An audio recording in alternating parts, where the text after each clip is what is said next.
ኮመርሻል ኖሚኒስ የሰራተኛ ማህበር አባላትና ፕሬዝዳንት ውሳኔ ይመስለኛል። የተከበራችሁ ውድ የኮመርሻል ኖሚኒስ ቤተሰቦች ዛሬ የተገኘነው ሪፖርት ለማዳመጥ ብቻ ነው።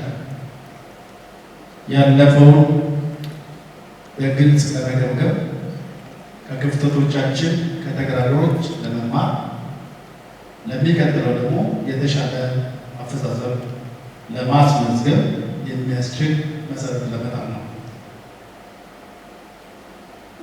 ያለፈው ዓመት ጥረታችን፣ ልፋታችን ከንቱ ነበር። ነገር ግን ግባችንን በሙሉ አላሳካም። ስለዚህ ካለፈው ተግዳሮት በመማር የሚቀጥለውን ለማሻሻል የሁሉም ሰራተኛ የስራ መሪ ቁርጠኛነት ይፈልጋል።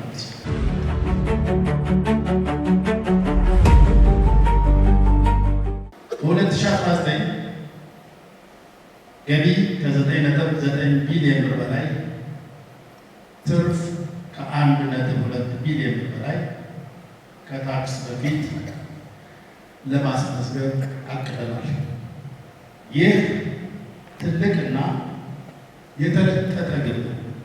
ነገር ግን ትልቅ ቡድን ስላለ እናሳካዋለን። በ2019 የአገልግሎት ጥራታችንን እናሻሽላለን። የደንበኛ ፍላጎት እናረካለን። አዳዲስ የገቢ ምንጮችን እንፈጥራለን። ገበያችንን ለማሳደግ እንጥራለን። የገበያ ድርሻችንን እናሰፋለን። ወጫችንን በጥንቃቄ እናስተዳድራለን።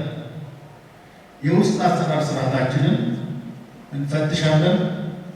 ማንኛውም ለውጤታችን ማነቆ የሆነውን ተግዳሮት በቁርጠኝነት እናስወግዳለን።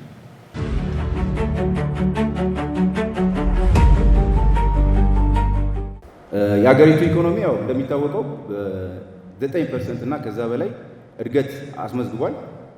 ይሄ አሃዝ በዓለም አቀፍ የፋይናንስ ድርጅቶች ሳይቀር ማረጋገጫ የተሰጠበት ነው። ኢኮኖሚ እያደገ ሲሄድ ደግሞ ሲኤን ተጨማሪ ደንበኞችን እና ተጨማሪ አገልግሎት የመስጠት እድሉ የሰፋ ነው የሚሆነው። ከተሞችን ሬኖቬት የማድረግ የኮሪደር ልማት እና የመሳሰሉት ለሲኤን ተጨማሪ ደንበኞች ለማግኘት እድል የፈጠረ ሁኔታ ነው ያለው።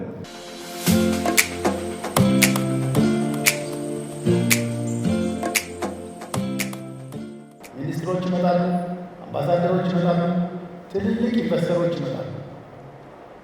እንደገና እዚህ የባንኩ ከፍተኛ አመራሮች አሉ። ፕሬዚዳንት አለ፣ ቺፍ አለ፣ ዳይሬክተሮች አሉ፣ ማናጀሮች አሉ። እነዚህ ሰዎች ሁላ መኪና ይዘው ደንበኞች አሉ። አሁን ደግሞ ቢዝነስ ሴክተር አለ። እነዚህ መኪናዎች በሰላም ወጥተው እንዲገቡ ማድረግ ቀላል እና አንድ ጊዜ በደንብ አጫጭር ናቸው።